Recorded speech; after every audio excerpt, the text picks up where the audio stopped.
안녕하세요. 우리 2020년도 JDTS 말씀 묵상 1기 우리 성도님들을 환영합니다. 원래는 우리가 함께 모여서 이제 말씀 묵상 JDTS 과정을 함께 작업을 하면서 이제 이 교제를 우리가 함께 하여야만 했었는데요. 아시다시피 이제 코로나 사태로 인해서 저희가 이 교제를 함께 활용할 수 없게 되어서 이번에 특별히 이 교제에 대한 영상을 찍게 되었습니다. 아마 이제 이 영상을 보시는 분들은 이 교제를 다 지급받으셨을 것이라고 생각합니다. 그리고 제가 이 교제를 드릴 때에 대략적으로 이 교제를 활용하는 법을 알려드렸지만, 그래도 어떻게 실제적으로 이 교제를 활용할 수 있는지를 앞으로 몇 차례 저와 함께 이 영상을 통해서 같이 말씀 묵상을 하시면서 말씀 묵상을 이와 같은 방식으로 하는 것이구나, 함께 이렇게 이해하시고 그리고 또 활용하시면 좋겠습니다. 자, 그럼 바로 본론으로 들어가서 오늘 우리가 함께 나눠야 되는 말씀이 3월 9일 월요일 내용입니다. 예수님의 탄생이라고 되어 있고요. 누가복음 2장 1절에서 20절의 본문의 말씀을 가지고 있습니다. 자, 48페이지입니다. 본문 말씀을 이제 우리가 보시면 첫 페이지에 오늘 우리가 나눠야 될 본문에 대한 성경 구절들이 기록되어 있습니다. 여기 보시면 친절하게도 이 본문에 관련된 이 소주제들도 이렇게 굵은 글씨로 표시가 되어 있는 것을 우리가 확인하게 됩니다. 자, 먼저 우리가 해야 될 것은 말씀을 읽는 것입니다. 그런데 이 교재에는 독특하게도 성경 본문을 3번 읽고 체크해 보세요 라고 하는 이 친절한 칸이 3칸이 준비되어 있습니다. 자, 이 3칸에 보시면 저는 오늘 이 본문의 말씀을 2번 읽었습니다. 그래서 이 2번 읽은 것을 한 번 읽을 때마다 이렇게 표시를 하였습니다. 원래는 3번 읽는 것입니다. 그런데 오늘 저는 2번을 읽었기 때문에 이렇게 2번 표시를 했고요. 매번 읽으실 때마다 말씀을 조금 더 진지하게, 그리고 또 아주 이 말씀 하나하나에서 어떤 의미를 찾을 수 있는지 이렇게 잘 세밀하게 살펴보시면서 말씀을 읽으시면 훨씬 유익이 될 것입니다. 자, 그렇게 말씀을 3번 정도 읽고 난 이후에, 자, 첫 번째로 넘어가야 될 것이 무엇이냐면 요 관찰이라고 하는 페이지입니다.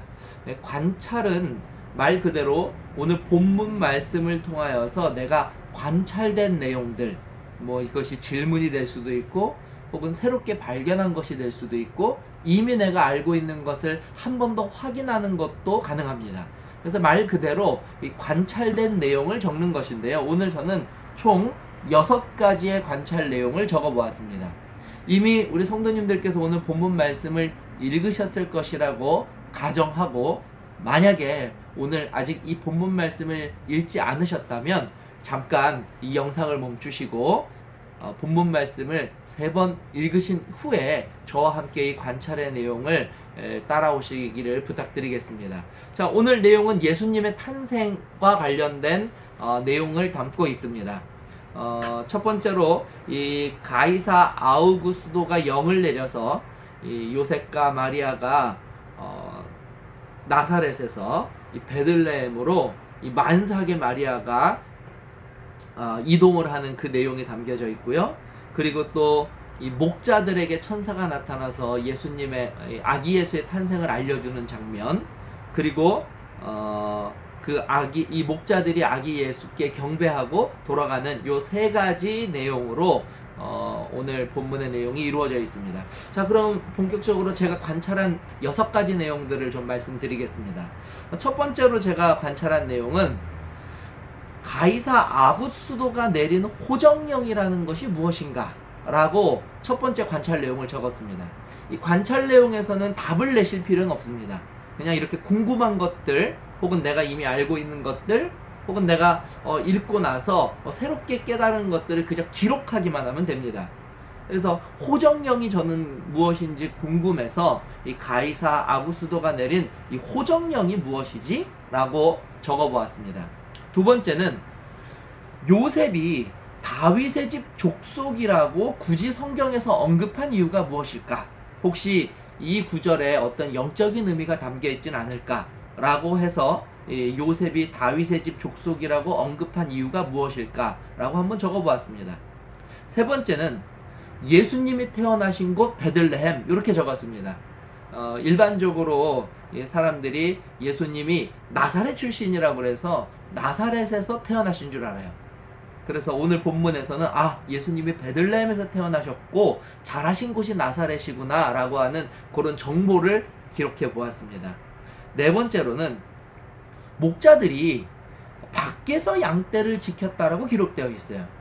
그러면 목자들이 밖에서 양떼를 지킬 계절이면 이때가 봄인가 여름인가 가을인가 겨울인가 한번 알아보기 위해서 또 질문을 적어 보았습니다.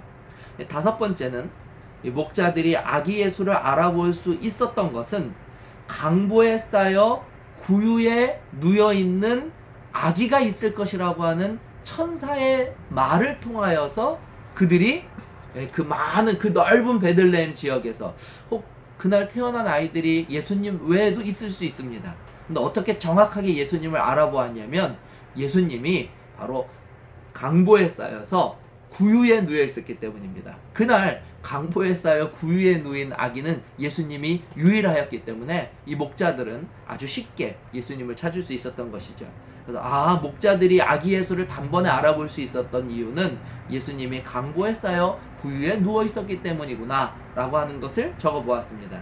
그리고 마지막 여섯 번째는 이 사람들은 목자들이 알려준 말을 듣고 매우 놀랍게 여겼으나 이 마리아는 놀랍게 여겼을 뿐만이 아니라 그들의 말을 마음에 새겼다 라고 하는 이 구절을 저는 아주 주의 깊게 관찰하였습니다. 그래서 오늘은 총 제가 6가지의 관찰 내용을 찾았습니다. 물론 시간이 되시면 처음부터 이 6번째 혹은 여러분들이 몇 가지를 찾으셨든지 간에 그 내용 하나하나를 답을 찾아가면서 영적 의미를 찾는 것은 아마 하루 종일 하나님의 말씀 속에 매여서 거룩한 그리고 또 아주 영적으로 행복한 삶을 살 수 있는 하나의 중요한 아주 좋은 도구가 될 것입니다. 저는 오늘 편의를 위해서 이 6번째 내용을 가지고 통찰을 하였습니다. 이 통찰이란 무엇이냐면 관찰된 내용들 속에서 내가 조금 더 깊이 영적인 의미를 찾거나 혹은 관찰된 내용에서 궁금한 것들이 있을 때 그 궁금한 것들의 답을 찾아가는 그 과정을 통찰이라고 합니다. 저는 6번째 내용, 목자들이 와서 천사들을 만난 이야기들을 전해주고 그래서 많은 사람들이 놀랐습니다. 그런데 이 마리아는 놀랐을 뿐만 아니라 그것을 마음에 새겼다라고 하는 이 구절이 갖는 어떤 영적인 의미가 무엇일까를 통찰하기로 결심하였습니다. 그래서 제가 오늘 오전 이 새벽에 말씀 묵상을 하고 제가 통찰될 내용은 다음과 같습니다. 예수님의 탄생과 관련해서 마리아와 요셉 그리고 사람들에게 이 첫 번째 주어진 기적은 목자들이 천사를 만난 것이다. 이것이 바로 이 아기 예수가 태어날 때에 이 요셉과 마리아가 아기 예수님과 관련하여서 듣게 된 첫 번째 기적이었습니다. 물론 이때의 목자들은 요셉과 마리아에게만 가서 이야기를 한 것이 아니라 그들이 이 아기 예수를 찾으러 가는 그 모든 과정 속에서 만나는 사람들에게 그들이 만난 천사의 이야기를 놀랍고도 기쁘게 전달하였습니다.